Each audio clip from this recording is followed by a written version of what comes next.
오늘 함께 우리가 주목할 말씀은 고린도전서 15장 1절, 2절 말씀입니다.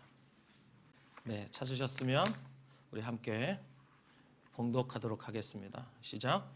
형제들아, 내가 너희에게 전한 복음을 너희에게 알게 하노니 이는 너희가 받은 것이요 또 그 가운데 선 것이라. 너희가 만일 내가 전한 그 말을 굳게 지키고 헛되이 믿지 아니하였으면 그로 말미암아 구원을 받으리라. 아멘. 저는 오늘부터 주님의 허락하심을 따라 여러분과 함께 십자가의 완전한 복음, 그 핵심 주제들을, 그리고 주님이 우리에게 허락하신 그 놀라운 복음을 여러분과 함께 나누고 싶습니다. 우리 교회에 세가족으로 오시면 제가 지금 여러분과 나누는 이 복음을 함께 나누게 되는데, 또 작년에 우리 교회에 새로 오신 분들도 계시고 또 최근에 우리 공동체에 새로 오신 분들도 계시기 때문에 그분들과 함께 이 복음을 나누고자 하는 것입니다.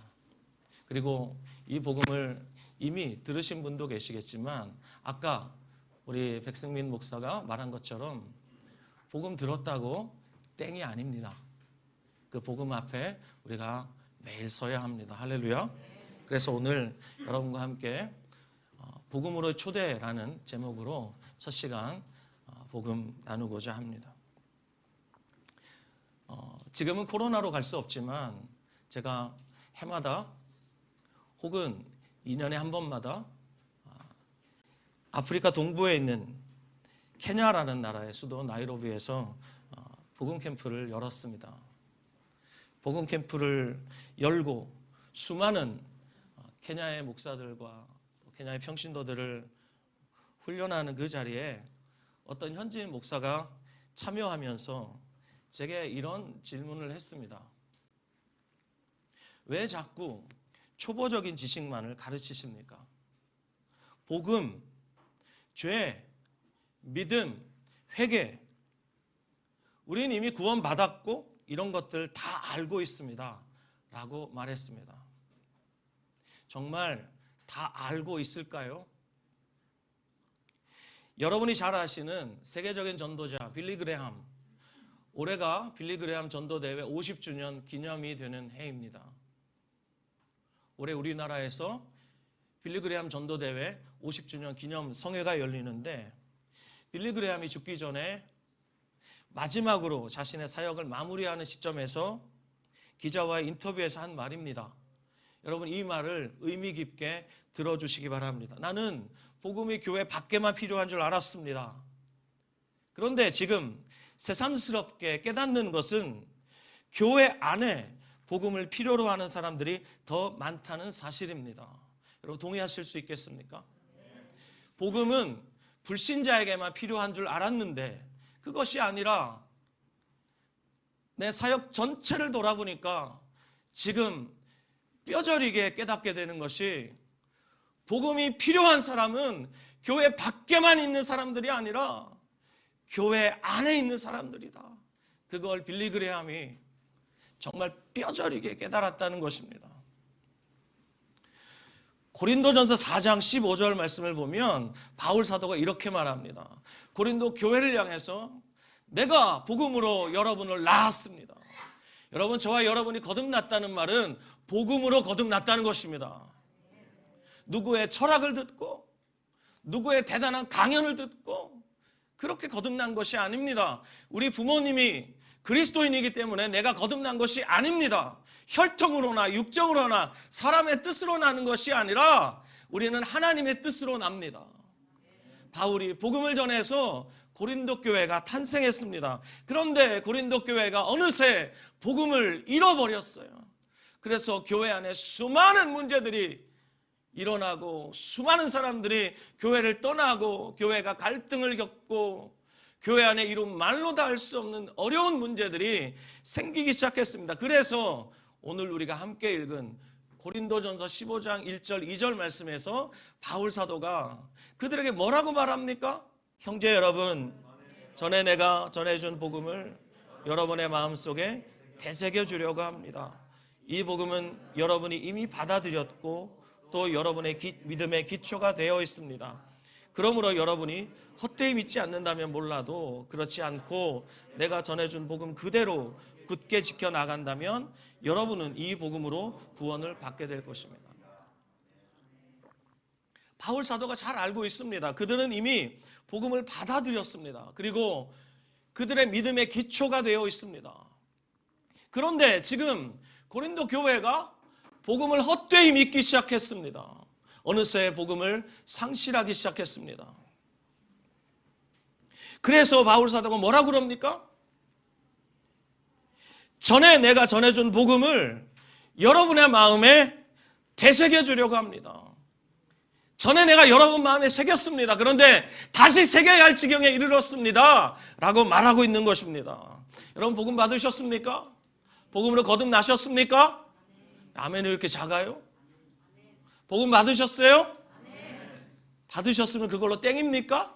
그것이 아니라 복음은 우리가 계속 우리의 마음속에서 되새기고 하나님이 우리의 마음판에 새겨진 그 복음 계속 주목해야 하는 것입니다. 할렐루야. 폴 워셔라는 복음 전도자가 그의 책 복음에서 이렇게 말했습니다. 한번 보십시오, 여러분. 복음은 기독교를 소개하는 내용의 선머리가 아닙니다. 복음은 기독교의 서론 정도가 아니라는 얘기죠. 복음은 기독교의 정수입니다. 우리의 삶의 전부이고 우리가 탐구해야 할 무한한 보고이며 우리가 선포해야 할 메시지입니다. 예수 그리스도의 복음은 우리의 유일한 소망이자 자랑이요 위대한 이상입니다. 동의하시면 아멘. 그렇습니다. 자, 바울이 복음을 전해서 수많은 교회들이 탄생했는데 그가 수많은 교회들을 순회하면서 다시 복음을 계속 외치는 가운데 바울 사도의 마음속에 정말 가고 싶었던 도시가 있었습니다. 거기가 어디냐면 로마 제국의 수도 로마였어요. 그런데 여러분 아세요? 로마에는 바울이 복음을 전하지 않았지만 이미 복음을 들은 사람들이 교회를 이루고 공동체를 이루고 있었습니다. 그 교회의 이름이 로마 교회입니다. 바울이 제2차 전도 여행 때 고린도에 있을 때 정말 로마를 향해서 가고 싶은 그 마음을 담아서 쓴 편지가 있습니다. 그 편지가 바로 로마서예요. 로마서 1장 8절 말씀에서 바울이 이렇게 말합니다. 먼저 내가 예수 그리스도로 말미암아 너희 모든 사람에 관하여 내 하나님께 감사함은 너희 믿음이 온 세상에 전파됨이라. 로마 교회가 이렇게 훌륭한 교회였어요. 그들의 믿음이 온 세상에 전파됐다 이렇게 말했어요. 너무나 훌륭한 교회, 로마 교회. 그래서 그 로마 교회를 향한 바울의 마음이 너무 간절했습니다. 그래서 그가 로마서 1장 10절에서 뭐라고 말하냐면 어떻게 하든지 이제 하나님의 뜻 안에서 너희에게로 나아갈 좋은 길 얻기를 구하노라. 바울은 정말 로마에 가고 싶었습니다. 왜요? 로마서 1장 15절 말씀 우리 한번 다 같이 읽어보겠습니다. 시작. 그러므로 나는 할 수 있는 대로 로마에 있는 너희에게도 복음 전하기를 원하노라. 아멘. 이미 로마 교회는 그 복음이 기초가 되어 있습니다. 그리고 그들의 믿음이 온 세상에 전파됐습니다. 훌륭한 교회입니다. 모본이 되는 교회예요. 그런데 바울이 정말 그 교회에 가서 전해주고 싶었던 메시지가 뭡니까? 복음이에요.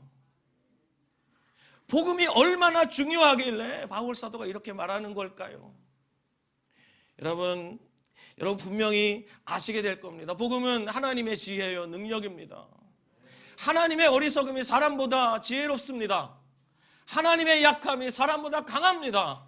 그 하나님의 지혜와 그 하나님의 능력으로 주신 것이 복음이라면 이 복음이 얼마나 좋은 것이겠습니까? 이 복음이 얼마나 중요한 것이겠습니까? 로마서 16장 25절부터 27절 말씀에서 바울 사도가 이렇게 말했습니다. 이 복음으로 시작.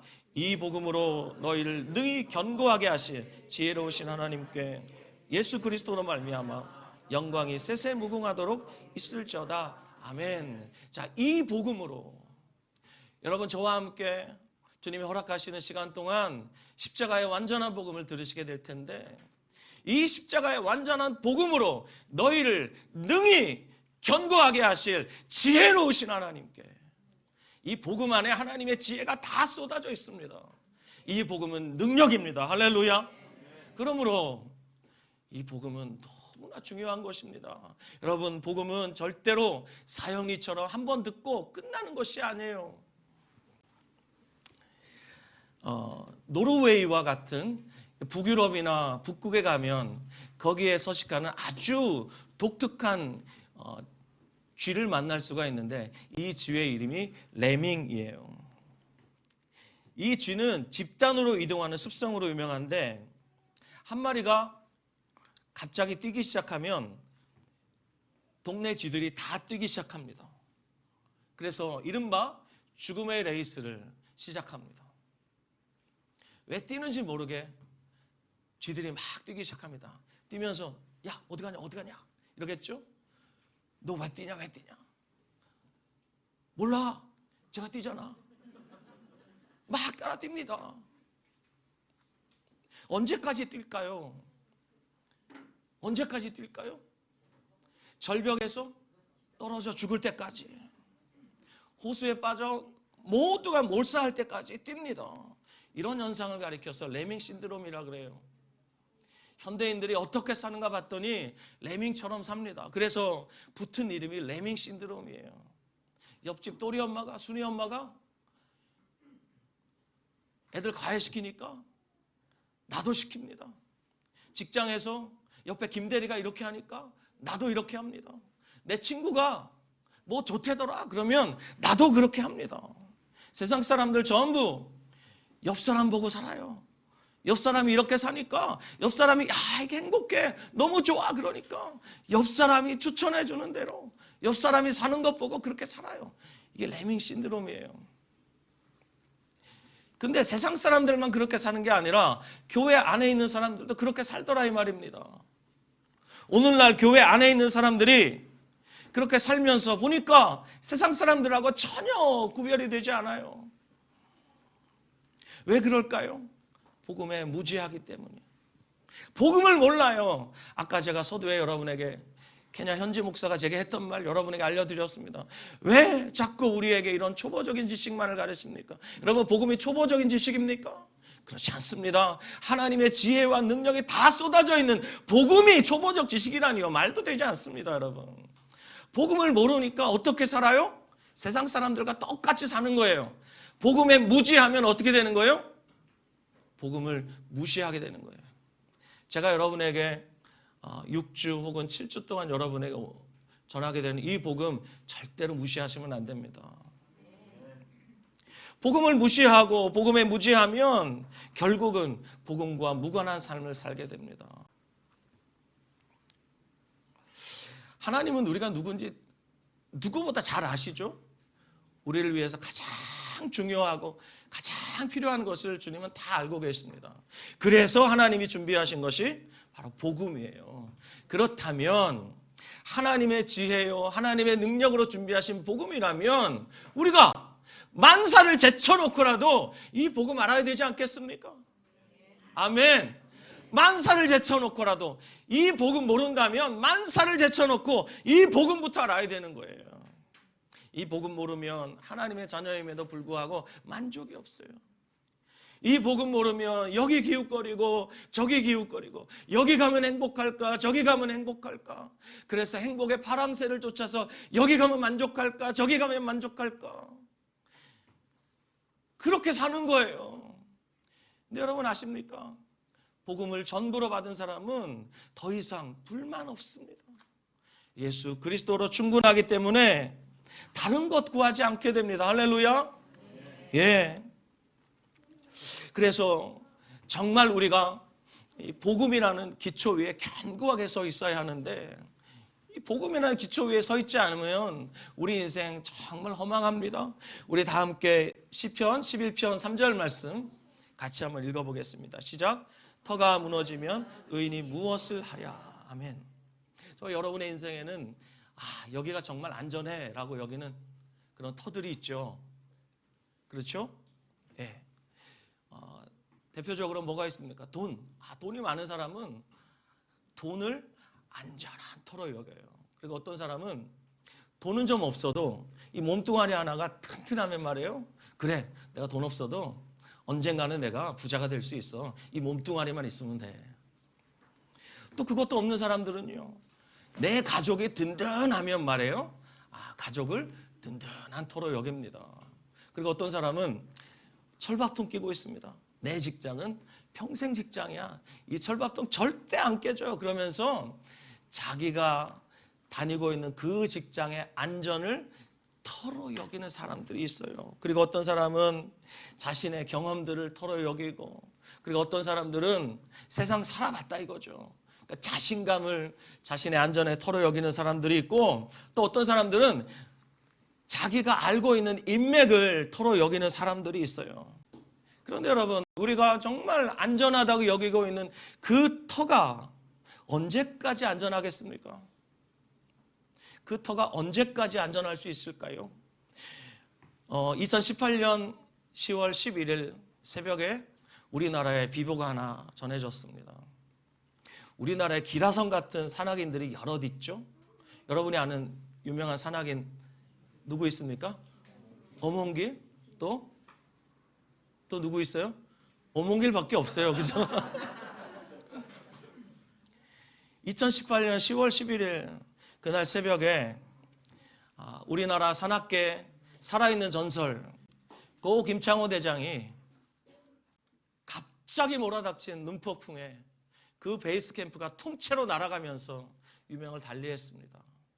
여러분, 김창호 대장이 얼마나 대단한 사람이냐면 히말라야에 8,000m 이상의 고봉, 이 14좌가 있어요.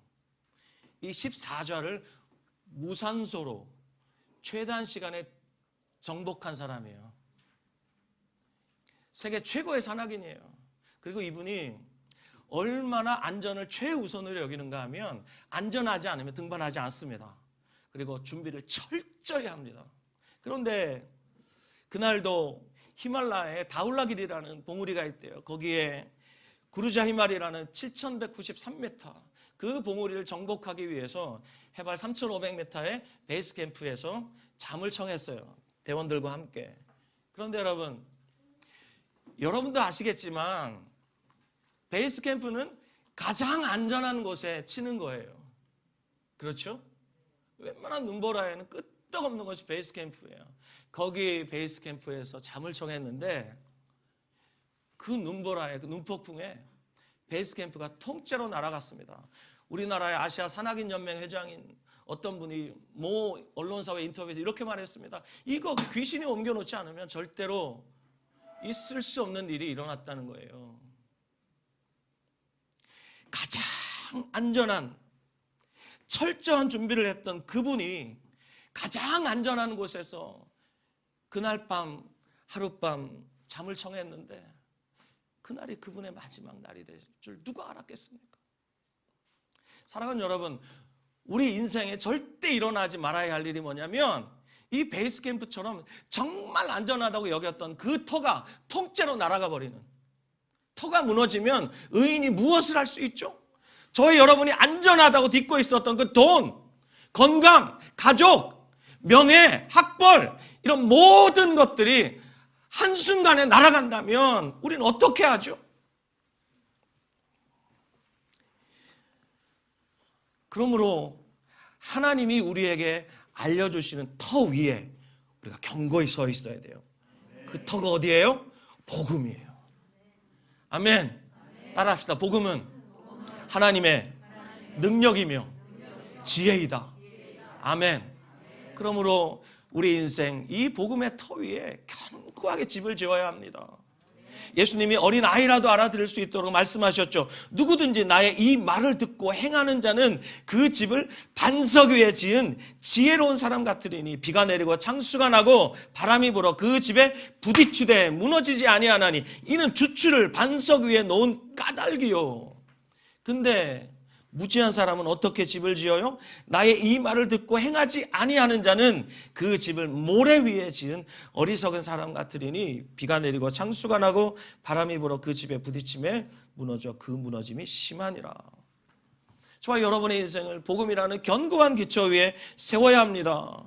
여러분, 우리 인생에 복음을 잃어버린 것보다 더 큰 비극은 없어요. 교회의 큰 비극이 무엇입니까? 교회가 복음을 잃어버리는 것. 그러니 복음을 잃어버린다는 얘기는 우리 개인이나 교회나 가장 큰 위기와 비극인 것이에요. 사랑하는 여러분, 그래서 바울 사도가 했던 말 다시 한번 우리 마음에 새기면서 다시 한번 공동 번역으로 읽어보겠습니다. 시작. 형제 여러분, 전에 내가 전해준 복음을 여러분 마음속에 되새겨 주려고 합니다. 이 복음은 여러분이 이미 받아들였고 또 여러분의 믿음의 기초가 되어 있습니다. 그러므로 여러분이 헛되이 믿는다면 몰라도 그렇지 않고 내가 전해준 복음 그대로 굳게 지켜나간다면 여러분이 이 복음으로 구원을 받게 될 것입니다. 이 복음을 처음 들으시는 분들은 정말 할렐루야예요. 그리고 이 복음 다시 들으시는 분들은 더 할렐루야예요. 할렐루야. 주님께서 이 복음 여러분에게 듣게 하시기를 원합니다. 지난 기독교 2000년의 역사 동안 교회가 위기를 겪지 않은 적은 단 한 번도 없었습니다. 그 모든 위기 가운데 경제적 위기를 겪었고 교회가 공동체적 위기를 겪었고 사회 정치적 위기를 겪었습니다. 그러나 그 어떤 위기도 교회를 무너뜨리지 못했습니다. 단 그 교회가 복음 위에 서 있는 한. 그런데 복음을 잃어버린 교회는 아무리 큰 회중을 가지고 있어도 잘 갖추어진 프로그램을 가지고 있어도 대단한 리더가 있어도 튼튼한 재정이 있어도 잘 짜인 조직이 있어도 사회적 명성이 있어도 맛있는 소금처럼 사람들의 발에 짓밟힐 뿐이에요. 한때 화려한 교회 건물을 자랑했던 미국 수정교회 크리스탈 교회라고 하는 로버트 슐러 그 적극적 사고방식으로 세워진 그 교회 지금 파산해서 가톨릭에 넘어갔습니다. 이런 얘기들은 미국뿐 아니라 우리나라에도 비일비재하게 일어나는 일들입니다. 그러므로 여러분 교회가 정말 들어야 할 복음은 치유의 복음, 번영 복음, 건강 복음, 축복 복음 이런 복음이 아니라 십자가의 완전한 복음인 줄 믿습니다. 여러분 제가 이런 얘기하면 지겨워요. 또 그 얘기예요. 이런 반발심이 드는 사람이 혹시 있을지 모르겠어요. 제가 분명히 말씀드립니다. 여러분 거듭난 사람은 절대 복음 지겨워하지 않습니다. 여러분 사랑하는 사람을 어떻게 지겨워하겠어요? 예수님 이야기 이걸 어떻게 지겹게 들어요? 또 듣고 싶고 더 듣고 싶고 더 듣고 싶고 다 아멘 할 때까지 더 듣고 싶고 더 듣고 싶고. 할렐루야. 그래서 바울은 가는 곳마다 뭐라고 그래요? 유대인은 표적을 구하고 헬라인은 지혜를 찾으나 우리는 십자가에 못 박히는 그리스도를 전하니 유대인에게는 거리끼는 것이요 이방인에게는 미련한 것이로되 오직 부르심을 받은 자들에게는 유대인이나 헬라인에게나 그리스도는 하나님의 능력이요 하나님의 지혜니라. 아멘. 여러분 기독교는 종교라는 카테고리 안에서 설명해서 종교라고 부를 뿐이지 기독교는 종교가 아닙니다. 여러분 기독교는 생명이에요. 생명인 기독교. 그래서 이 기독교의 복음을 만난 사람은 반드시 그 존재가 변하고 그 가치관이 변하고 그 터가 바뀝니다. 내가 이것이 내 안전한 터라고 여겼던 그 터에서 자기의 전 존재를 뽑아 하나님이 안전한 터라고 말씀하신 그 복음 위에 자신의 인생을 다시 건축합니다. 이것이 그리스도인입니다. 자, 그런데 제가 지금 여러분에게 이 복음이 이토록 중요하다고 말씀드렸어요. 그러면 복음이란 기쁜 소식을 말하죠? 그렇죠? 여러분 기쁜 소식이 좋아요? 나쁜 소식이 좋아요? 정치 뉴스를 봐도 그렇고 경제 뉴스를 들어도 그렇고 어때요? 온통 아무런 뉴스밖에 없어요. 그래서 사람들은 복음을 정말 목말라 기다려요. 온 세상이 찾고 기다리고 추구하고 목말라 하는 그 복음은 사실 기독교의 전유물이 아니에요. 제가 여러분에게 이 십자가의 완전한 복음을 설교하고 있는데 이 복음은 기독교만의 전유물이 아니에요. 이 복음은 세상 모든 사람들이 기다리고 찾고 구하는 것이에요. 그런데 세상 사람들이 기다리고 구하고 찾는 복음에는 두 가지 종류밖에 없어요. 첫 번째 소원 성취형 복음이고 두 번째는 문제 해결형 복음이에요. 여러분 소원 성취형 복음이 뭐예요? 여러분 갖고 싶은 거 있죠? 되고 싶은 거 있죠? 나를 행복하게 해줄 것 같은 모든 것, 이 소원 성취형 복음 대표적인 게 뭐 있습니까? 돈. 돈 좀 많아봤으면 좋겠어. 이번 달에 돈 나올 구멍이 없어. 돈 나올 구멍이. 그리고 어떤 사람은 좀 반반하게 생기면 얼마나 좋을까. 그래서 돈을 모아서 뜯어 고쳐야지. 여러분 뜯어 고치지 마세요. 주님께서 여러분 가장 아름답게 독특하게 만드셨어요. 할렐루야. 이빨이 이렇게 자라지 않는 한, 예? 이빨은 이렇게 자라게 되는데 이렇게 자라지 않는 한 그냥 사세요. 아시겠어요? 예. 눈이 이렇게 있지 않는 한 그냥 사세요. 그리고 내가 학벌이 좋았으면, 내가 스펙이 좋았으면 내가 이 모양 요꼴 안 살 텐데, 내가 좀 권력이 있었으면 좋겠는데, 이런 소원들을 사람들이 갖고 살아요. 그래서 이 소원만 성취할 수 있다면 바랄 게 없겠는데, 이게 소원 성취형 복음이에요. 두 번째, 문제 해결형 복음이에요. 이 문제만 해결되면 나는 정말 인생 살만 날 것 같다. 어떤 문제 있습니까? 돈 문제, 그 다음에 건강 문제, 관계 문제, 뭐 직업의 문제, 여러 사람 살아가면서 문제 없는 사람 있습니까?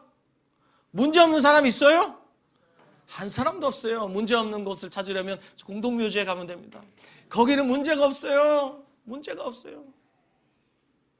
그래서 세상 모든 사람들이 지금도 복음에 목말라고 있어요. 그런데 여러분, 우리가 지금 혹시라도 마음속에 문제 해결형 복음, 소원 성취형 복음을 찾고 있다면 번지수 잘못 찾은 거예요.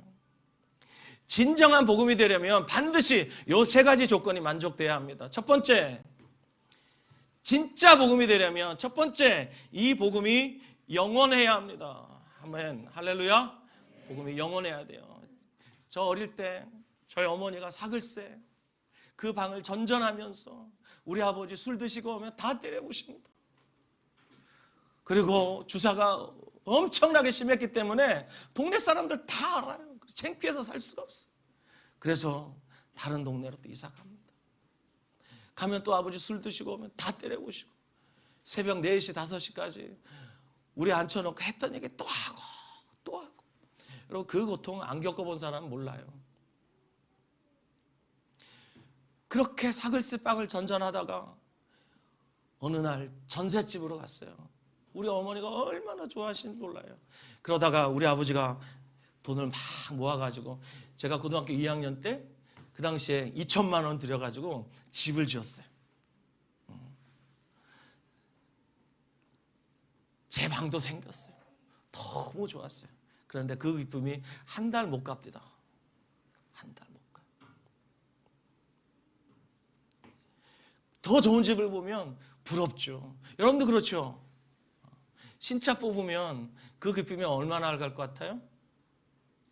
한 달 가나요?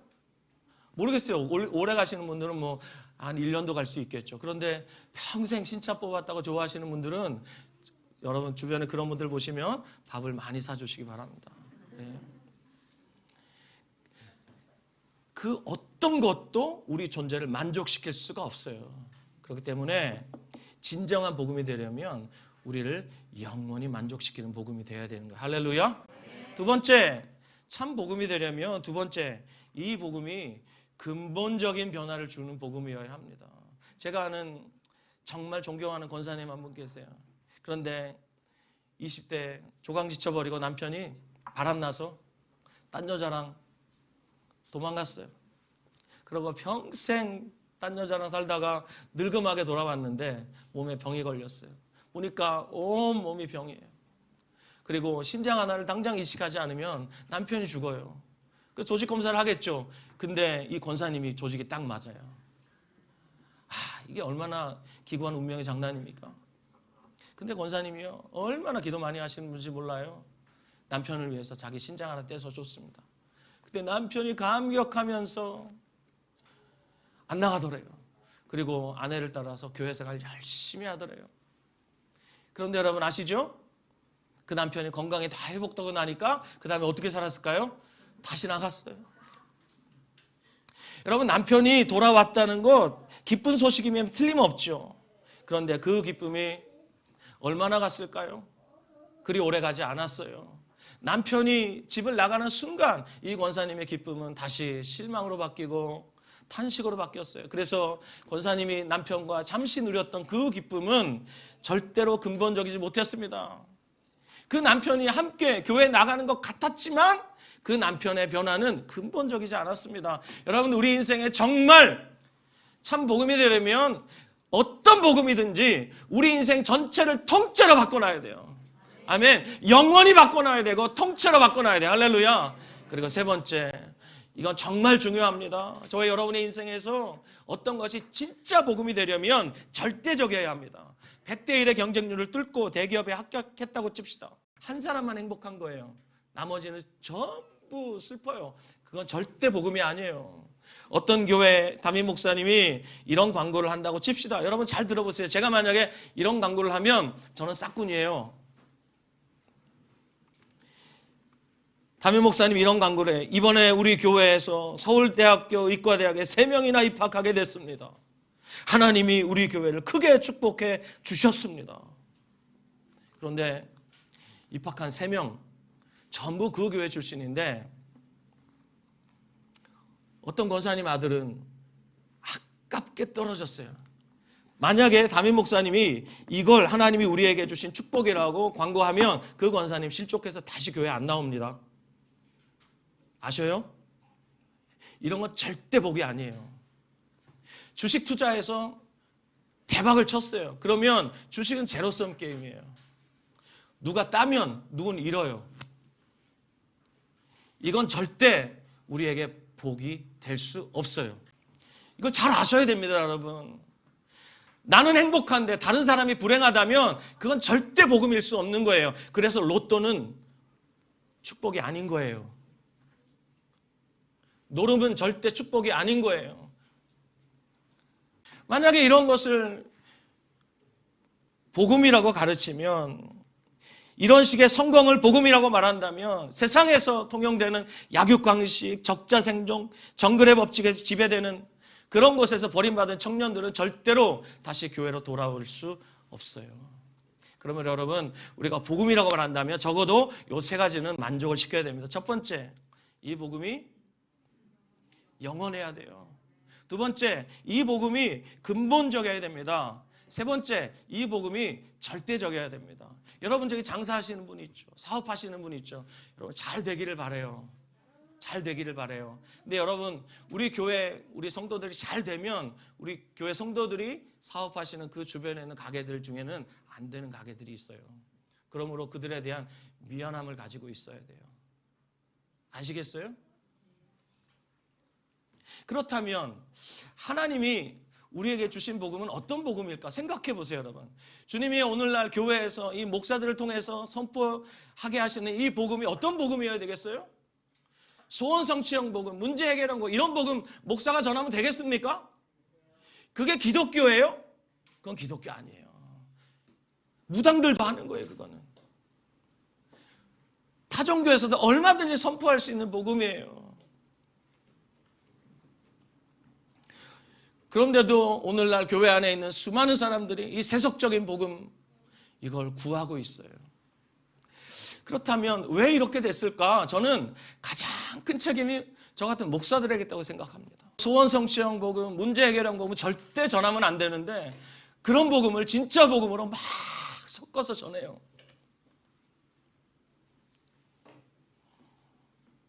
목사들의 책임이 정말 커요. 생각해 보세요, 여러분. 아이 키울 때 아이가 달라는 대로 다 주면 그 나쁜 부모예요. 아빠 칼 주세요. 저 칼춤 좀 추게요. 그래? 칼 여기 있다. 이런 부모는 없어요. 아이에게 가장 좋은 것을 줘야죠. 하나님이 우리에게 주신 복음은 가장 좋은 복음이에요. 어떤 복음이에요? 문제 해결형 복음, 소원 성취형 복음? No! 어떤 복음 주셨어요? 영원한 복음, 근본적인 복음, 절대적인 복음을 주셨지. 아멘. 목사들이 한국교회 다 배려놨어요. 오늘날 축복받아라 그러면서. 제가 축복 설교 잘합니다, 여러분. 제가 그물에서 자랐어요. 여러분에게 다음 주부터 축복 설교하자면 레파토리가 끝이 없어요. 평생 할 수 있는 레파토리 다 있어요. 할까요? 여러분 죽이는 설교 제가 할까요? 절대 할 수 없습니다. 목에 칼이 들어오면 들어왔지. 저는 그런 설교 못해요. 한국에 아주 유명한 사역자 한 분이 식사하는 자리에서 제게 이런 얘기를 해주더라고요. 한국 교회는 세계 어느 나라보다 잘하는 게 하나 있답니다. 바로 사람 모으는 거. 그래서 노방전도, 관계전도, 전도축제, 총동원 전도, 전도폭발, 그리고 부흥회 이러면서 사람들 엄청 잘 모은대. 그런데 결정적인 한 방이 없대요. 뭐가 없다는 거예요? 복음이 없다는 거예요. 복음이 없으니까 사람들이 오늘날 교회 안에서 계속해서 소원 성취형 복음 들려주세요. 문제 해결형 복음 들려주세요. 그런 것만을 잔뜩 기대하고 있어요. 그래서 목사들이 눈치 보면서 쫓겨날까 봐 그런 복음 막 전하는 거예요. 그래서 사람들 만족시키는 것. 이게 오늘날 교회의 현실입니다, 여러분. 그러면 저 같은 목사들에게만 문제가 있을까? 저만 죽을 수 없다 이거예요. 목사들에게만 문제가 있는 거예요? 아니요. 그런 복음 원하는 성도들도 문제인 거예요. 하나님이 우리에게 허락하신 그 복음을 모르니까 다른 데 가가지고 우물 파는 거예요. 다른 복음 원하는 거예요. 하나님이 우리에게 주신 복음은 어떤 복음인가요? 자, 누가복음 2장 10절 말씀 같이 한번 읽어보겠습니다. 자, 누가복음 2장 10절 말씀 시작. 선사가 이르되 무서워하지 말라. 보라, 내가 온 백성에게 미칠 큰 기쁨의 좋은 소식을 너희에게 전하노라. 여기 보십시오. 온 백성에게 미칠, 어떤 특정한 사람이 아니라 온 백성에게 미칠, 그 다음에 잠깐의 만족이 아니라 큰 기쁨의 좋은 소식을 너희에게 전하노라. 2장 11절 시작. 오늘 다윗의 동네에 너희를 위하여 구주가 나셨으니 곧 그리스도 주시니라. 보십시오. 온 백성에게 맺힐 큰 기쁨의 좋은 소식이 뭐예요? 바로 예수 그리스도. 아멘. 예수님이 우리의 복음이에요.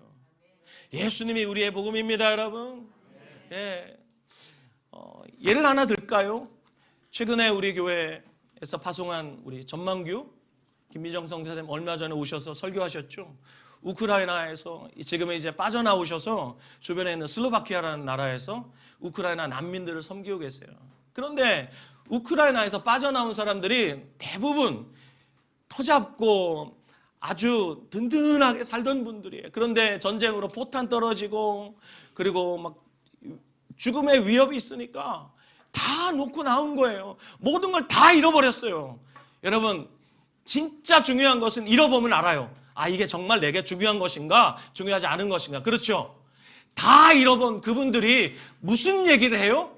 다 잃은 그분들이 뭐라고 그러냐면 우리 그런 거 필요 없다고. 이제까지 그것이 우리 인생의 가장 중요한 것인 줄 알았는데 그건 더 이상 우리에게 중요하지 않다고, 우리에게 복음 들려달라고 매일매일 집회 가운데 나와서 이걸 왜 이제 우리가 들었습니까? 그러면서 복음 들려달라고 사람들이 아우성을 치잖아요. 복음이 우리를 살리는 거예요. 모든 것 다 있어도 복음 잃으면 끝이에요. 그렇지만 복음 가지고 있으면 모든 걸 다 가지는 사람 되는 거예요. 그래서 복음이 능력인 겁니다. 왜 능력이냐? 그런 사람으로 만들기 때문에. 참 복음을 만나면 정말 변화됩니다. 변화되라 말할 것도 없어요. 복음을 진정으로 만나면 정말 주님 사랑하는 사람 됩니다. 아멘. 복음 만나면 정말 교회 사랑하는 사람 됩니다. 복음 만나면 그리스도 따라가게 돼 있습니다. 그래서 야, 내가 복음을 만났나 안 만났나 바로미터가 있어요. 내가 정말 복음 만나 변화됐나 안 됐나 바로미터가 있어요. 그걸 소개하기 전에 정말 변화가 무엇인지 알아보기 전에 변화가 아닌 것 두 가지만 여러분에게 말씀드릴게요. 첫 번째, 변화가 아닌 것. 상황의 변화는 변화가 아니에요. 상황의 변화라고 말할 때 역사상 가장 극적인 상황 변화를 겪은 민족이 있습니다. 바로 이스라엘 민족입니다. 그들은 애굽에서 430년 노예 상태였습니다. 그런데 그들이 어느 날 갑자기 하나님의 사람 모세가 찾아와서 그들에게 놀라운 기적을 행하죠. 그리고 그들을 애굽에서 끌어냅니다. 그렇게 해서 그들의 몸이 애굽에서 빠져나왔습니다. 노예 상태에서 졸지의 자유인이 됐습니다. 그런데 그들이 홍해 앞에서 길을 잃어버렸습니다. 앞에는 홍해가 가로막고 있고 뒤에는 바로의 최정예 부대가 살기등등하게 그들을 쫓아오고 있었습니다. 앞으로 갈 수도 없고 뒤로 갈 수도 없고 진퇴양난의 이 위기 속에서 이들이 무슨 얘기예요? 다시 애굽으로 돌아가자. 그때가 좋았다. 자, 상황은 완전히 바뀌었어요. 그렇죠? 애굽에서 광야로 노예에서 자유인으로 완전히 바뀌었어요. 그런데 그 존재는 하나도 안 변했습니다. 상황의 변화는 절대로 변화라고 말할 수 없습니다. 내가 어느 날부터 교회를 다니기 시작했다. 상황의 변화죠. 그러나 그 마음 중심이 안 바뀌면 그 사람 변화된 거 아닙니다. 이해되세요? 여러분, 그리스도인답게 그리스도인처럼 살려고 그리스도인이 하는 말들 쓰고 기도도 유창하게 할 수 있고 다 할 수 있습니다. 그러나 주님이 말씀하십니다. 너희가 내 이름으로 귀신 쫓아내고 능력 행하고 병 고치고 다 했다 이거예요. 그런데 주님이 내가 마지막 날 너를 모른다 하리라 말씀하시면 여러분 어떻게 하실 거예요? 어떻게 하실 거예요? 주님이 이렇게 말씀하시고 영어 성경 그대로 옮겨드립니다. I never knew you 이렇게 말합니다. 난 너를 한 번도 알았던 적이 없다 이렇게 말씀하세요. 그렇죠. 상황만 바뀐 거예요. 어느 날부터 교회에 나오기 시작한 거예요. 그것도 대단한 변화인 것 같지만 no! 상황의 변화는 진정한 변화가 아니에요. 두 번째, 진심의 변화도 진정한 변화가 아니에요. 우리는 모든 일에 진심입니다. 그렇죠? 여러분 여기서 오늘 2시간, 3시간 예배드리고 노래방 가셔서도 진심으로 노래할 수 있습니다. 그렇죠? 우리는 이것에도 진심이고 이것에도 진심이고 이것에도 진심이고 모든 것에 진심일 수 있습니다.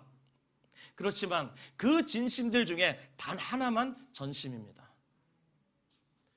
이걸 여러분들이 이해하셔야 돼요. 정말 주님 사랑하고 싶은 진심이 있어요. 정말 주님 따라가고 싶은 진심이 있어요.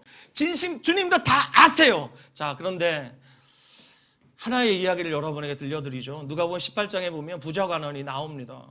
이 부자관원이 어느 날 예수님께 와서 묻습니다. 내가 무엇을 해 영생을 얻겠습니까? 그랬더니 주님이 그 사람을 다 꿰뚫어 보고 계시죠. 너 계명 지켜라 이렇게 말씀하셨어요. 그랬더니 이 사람이 놀랍게도 저는 어려서부터 그 계명 다 지켰습니다. 여러분 이렇게 말할 수 있는 사람 흔하지 않습니다. 저 계명 다 지켰어요. 뭐가 문제입니까? 뭐가 문제입니까? 그랬더니 주님이 뭐라고 말씀하시냐면 이렇게 말씀하세요. 자, 누가복음 18장 22절부터 23절 자, 같이 한번 읽을까요? 시작. 내게 아직도 한 가지 부족한 것이 있으니 내게 있는 것을 다 팔아 가난한 자들에게 나눠주라. 그리하면 하늘에서 내게 부하가 있으리라. 그리고 와서 나를 따르라 하시니 그 사람이 큰 부자이므로 이 말씀을 듣고 심히 근심하더라. 여러분 이 사람 보세요. 모태신앙이에요. 부자예요. 게다가 젊어요. 유대인의 관원이에요. 갖출 것 다 갖췄죠. 천국에 가장 가깝기로 말한다면 이 사람 아니겠어요? 그런데 이 사람에게 주님이 뭐라고 말씀하시냐면 너 한 가지 부족한 게 있다. 이거 채워야 너 구원받는다. 이런 얘기가 아니라 여러분 구원은 은혜로 받는 거죠. 우리의 자격 조건 안 따지시고 주님이 은혜로 우리를 자녀 삼아 주시는 거죠. 그렇죠? 그렇죠? 예. 이 사람에게 주님이 놀라운 요구를 하신 거예요. 나를 따르라고 주님의 제자 되라고 주님이 요구하신 거예요. 뭘 요구하세요? 네 재산을 팔아서 가난한 사람들에게 다 나눠주고 나를 따르라. 자, 이 사람이 처음에 뭐라 그랬어요? 주여 어떻게 하면 내가 영생을 얻겠습니까? 이 사람의 진심이 어디 있어요? 영생을 얻고 싶은 마음이 진심이에요. 진심.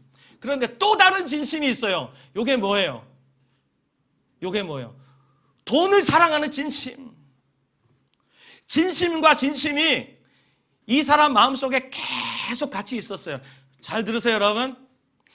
여러분 안에도 수많은 진심들이 있어요. 교회 사랑하고 싶고 또 사회생활 잘하고 싶고 자녀들에게 좋은 부모 되고 싶고 여러 진심들이 있죠. 그런데 그 진심들이 한 번도 충돌을 일으켜 본 적이 없는 거예요. 어떤 게 진짜지? 주님 저 영생을 얻고 싶은 진심이 있어요. 근데 주님이 콕 집어 말씀하시잖아요. 너의 진심은 내가 알지만 너의 전심은 그게 아니야. 너의 전심은 돈이잖아. 주님이 그걸 알아내게 하시려고 요구하신 거예요. 너에게 한 가지 부족한 게 있다.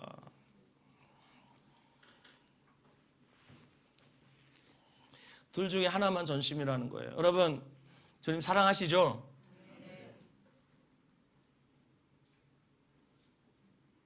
전심이세요? 반대로 삭개오는 달랐어요. 누가복음 19장에 보면 삭개오가 나와요. 여리고의 세리장이에요. 여러분 유대인들에게 절대로 가져선 안 되는 직업군이 두 개가 있죠. 첫 번째가 세리, 두 번째 창기. 이 사람 세리예요. 게다가 세리장이에요. 그러면 평생 얼마나 축적했겠어요. 얼마나 불의한 방법으로 긁어 모았겠어요. 그런데 이 사람 마음속에 정말 예수님 한번 보고 싶다. 내가 예수님 제자 될 용기는 없고 예수님 한번 보고 싶다. 그런데 예수님이 여리고를 지나가신다는 얘기를 들었어요. 그래서 사람들이 운집해 있는데 그 가까이 갈 수도 없어요. 왜요? 이 사람은 그냥 왕따예요. 매국노예요. 갈 수가 없으니까 어떻게 해요? 뽕나무 위로 올라가요. 뽕나무 위에서 지나가신 예수님 보려고. 근데 예수님이 지나가시다가 삭개오를 딱 쳐다보시고 뭐라고 그래요? 생전 처음 봤는데 삭개오 보고 삭개오야 내려오라 이렇게 말씀하시죠. 내가 오늘 너의 집에 유하여야 하리라 이렇게 말씀하시는 거예요. 삭개오 놀라가지고 뽕나무에 떨어져 죽을 뻔했어요. 어떻게 내 이름을 아시지? 주님이 다 아시단 말이에요. 그래서 추락살 뻔했는데 주님께서 보호해 주신 거죠. 그래서 삭개오가 너무 감동이 돼가지고 예수님과 예수님의 제자들, 일행들을 집으로 다 초대했어요. 그리고 자기 친구들, 세리들 다 초대하고 세리와 죄인들이 거기서 막 먹고 마시고 잔치가 벌어졌는데 삭개오가 잔치 도중에 뭐라고 그래요? 같이 읽어요. 시작.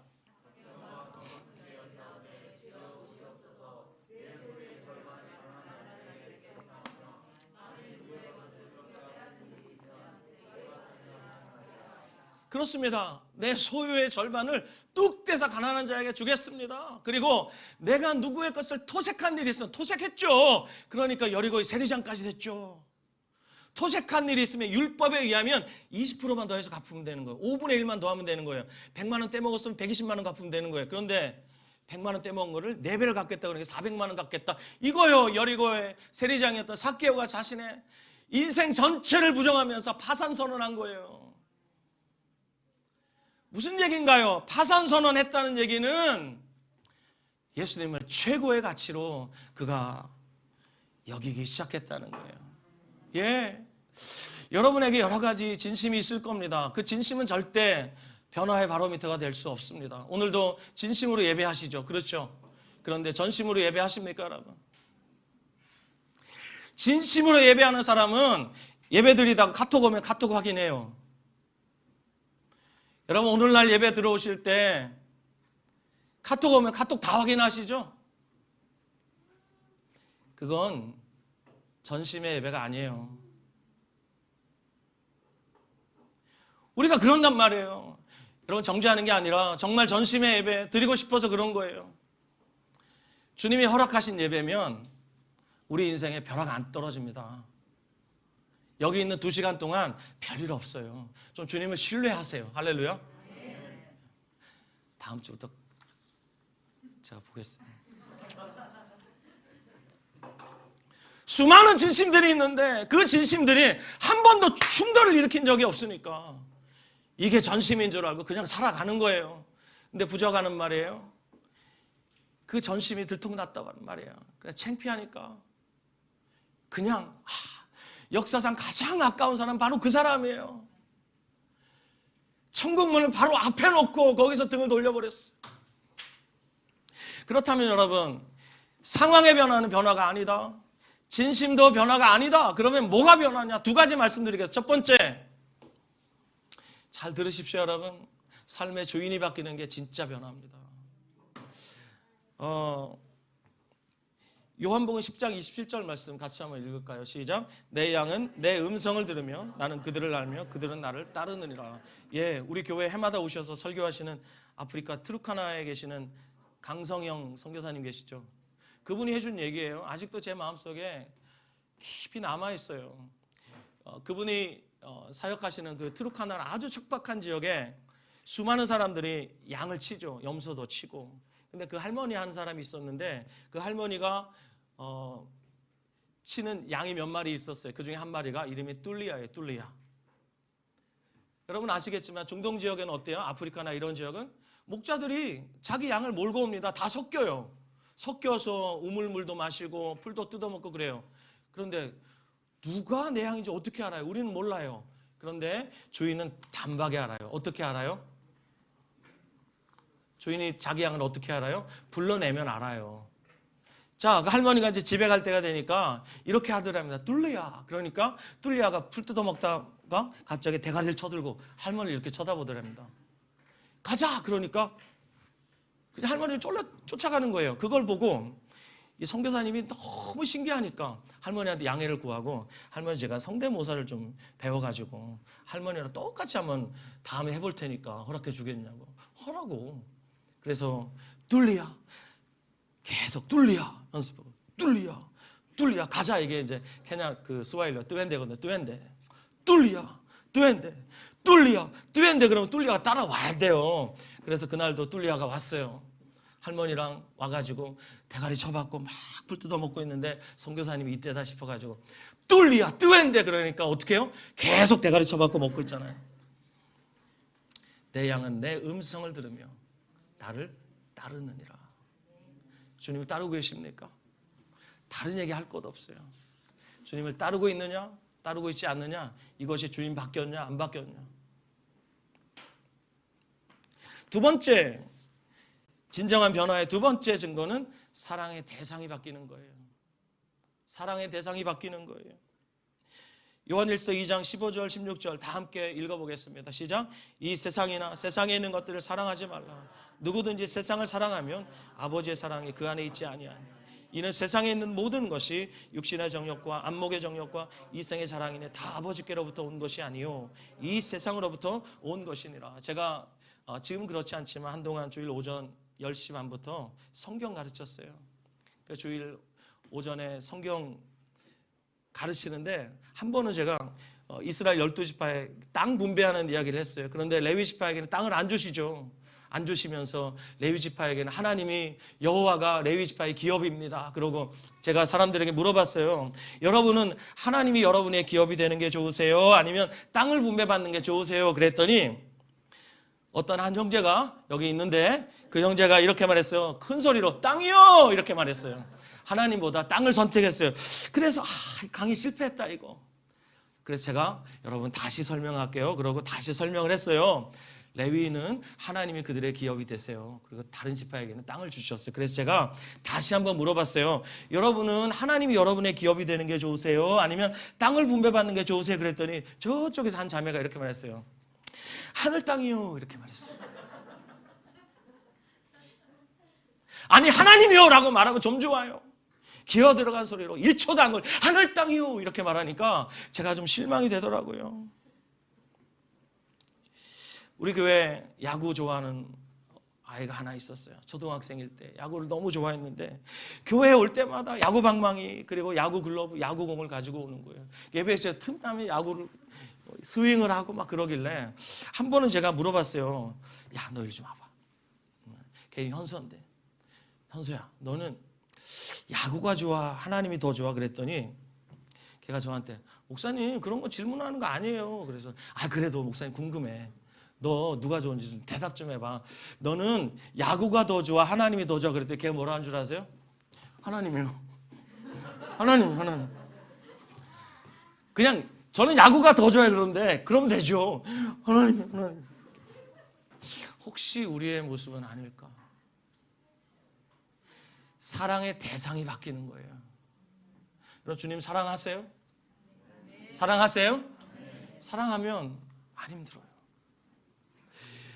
여러분 우리 아들이 요즘 여친이 생겼어요. 여친이 생겼는데 우리 아들이 그저께 저희 부부에게 명언을 했어요. 제가 차를 막 운전하고 있는데 우리 아들이 뒤에서 저한테 엄마 아빠 사랑의 힘은 정말 놀라운 것 같아요. 왜? 그랬더니 안 힘들어요. 얘가 툭 하면 제 차를 빌려갑니다. 가서 제 여친 집에 태워다 주고 간밤에도 새벽 1시 넘어서 들어왔어요. 뭐 했냐 이런 거 묻지 마세요. 우리 아들이 제 여자친구를 끔찍히 사랑해요. 사랑하면서 저한테 그랬어요. 아빠 안 힘들어요. 여러분 주님 사랑하세요? 주님 사랑하는 게 힘드세요? 힘드세요? 입장 분명히 하세요. 힘드세요? 이제 설교 거의 마쳤어요. 생각해 보세요. 사랑하면 안 힘들어요. 주님 사랑 안 하니까 힘든 거지. 교회 생활이 왜 힘들어요? 주님 사랑 안 하니까 힘든 거지. 그러면 여러분, 이 변화의 증거가 뭐냐? 이런 얘기 그냥 쉽게 변화의 증거를 가장 빨리 알아차릴 수 있는 두 가지 질문을 여러분에게 던질게요. 첫 번째, 난 무엇 때문에 기뻐하지? 두 번째, 나는 무엇 때문에 슬퍼하고 나는 무엇 때문에 무기력하지? 생각해 보세요. 나의 기쁨의 이유가 무엇이지? 나의 슬픔과 무기력의 이유가 무엇이지? 이것이 만약에 예수가 아니라면 여러분도 어쩌면 복음을 더 들어야 될지도 모르겠어요. 바울 사도 이야기를 마지막으로 하겠습니다. 빌립보서 3장 7절부터 9절 말씀 우리 함께 읽을까요? 시작. 그러나 무엇이든지 내게 유익하던 것을 내가 그리스도를 위하여 다 해로 여길 뿐더러 또한 모든 것을 해로 여김은 내 주 그리스도 예수를 아는 지식이 가장 고상하기 때문이라. 내가 그를 위하여 모든 것을 잃어버리고 배설물로 여김은 그리스도를 얻고 그 안에서 발견되려 함이니 내가 가진 의는 율법에서 난 것이 아니요 오직 그리스도를 믿는 믿음으로 말미암은 것이니 곧 믿음으로 하나님께로부터 난 의라. 아멘. 여기서 바울 사도가 한 말 그대로 받아들이셔야 됩니다. 바울 사도는 그리스도를 얻기 위해서 모든 걸 버렸습니다. 어떻게요? 배설물처럼 버렸어요. 여러분 오늘 아침 화장실 다녀오셨죠? 소변 대변 다 보셨죠? 밥 먹기 전에 이런 얘기해서 죄송해요. 예. 여러분 중에 소변 대변 보실 때 고민하신 분 있습니까? 엄마 나 고민스러워요. 버려야 돼요 말아야 돼요. 이거 너무 소중한데 어떡하지? 대변 소변 볼 때 고민하지 않습니다. 대변 소변은 빨리 버려야 되는 거예요. 왜요? 가치가 없기 때문에. 그래서 배설물을 우리는 무가치한 것을 가리킬 때 배설물이라 그래요. 바울 사도의 기쁨이 어디 있었어요? 그리스도를 얻는 것에 기쁨이 있었어요. 반대로 바울 사도의 슬픔이 어디 있었을까요? 그리스도를 잃어버리는 것에 대해 바울 사도는 슬퍼했어요. 여러분의 기쁨과 슬픔과 무기력의 이유가 여전히 나에게 있다면 우리의 가치관은 변한 것이 아니에요. 가치관이 변하지 않았다면 나는 아직도 미안하고 죄송한 얘기지만 변화받지 못한 거예요. 복음을 만나지 못한 거예요. 그러므로 여러분 앞으로 제가 여러분과 나누는 이 복음을 여러분 정말 생명 걸고 전심으로 들으셔야 됩니다. 그리고 제가 여러분 앞에 설교한다고 해서 제가 여러분보다 뭐 잘나서 설교하는 거 아닙니다. 저도 매주 복음 앞에 서기로 결심하고 이 메시지 여러분과 나누는 것입니다. 그냥 종이 쪼가리에서 설교문 써가지고 여러분에게 설교해도 돼요. 하지만 여러분과 함께 호흡하려고 이렇게 PPT도 만들어가지고 여러분과 나누고 있는 것입니다. 그러므로 여러분들도 함께 줄탁동시라는 말 제가 지난주에 설교했죠. 여러분들도 알을 깨기 위해서 알 속에서 부리로 막 좋아야 됩니다. 저도 밖에서 열심히 제 부리로 좋을 테니까. 그렇게 해서 우리 모두가 정말 복음의 빛 가운데 온전히 서기를 원합니다. 선한 목자이신 예수님이 이렇게 말씀하셨어요. 도둑이 오는 것은 도둑질하고 죽이고 멸망시키려는 것뿐이지만 내가 온 것은 양으로 생명을 얻게 하고 더 풍성히 얻게 하려는 것이라. 이것을 위해서 예수님이 오셔서 목숨 버려서 우리에게 복음을 이루시고 우리에게 이 복음 주셨어요. 할렐루야. 그러므로 이 복음, 하나님의 지혜와 능력이 다 쏟아져 있는 이 복음을 주님이 준비하셨다는 얘기는 우리로 그 복음을 마음껏 받아 누리라는 거예요. 앞으로 그런 은혜가 있을 줄 믿습니다. 아멘. 옆 사람과 이렇게 한번 인사하겠습니다. 복음이 전부입니다. 한 번 더요. 복음이면 충분합니다. 예수님 한 분으로 만족합니다. 아멘. 아멘.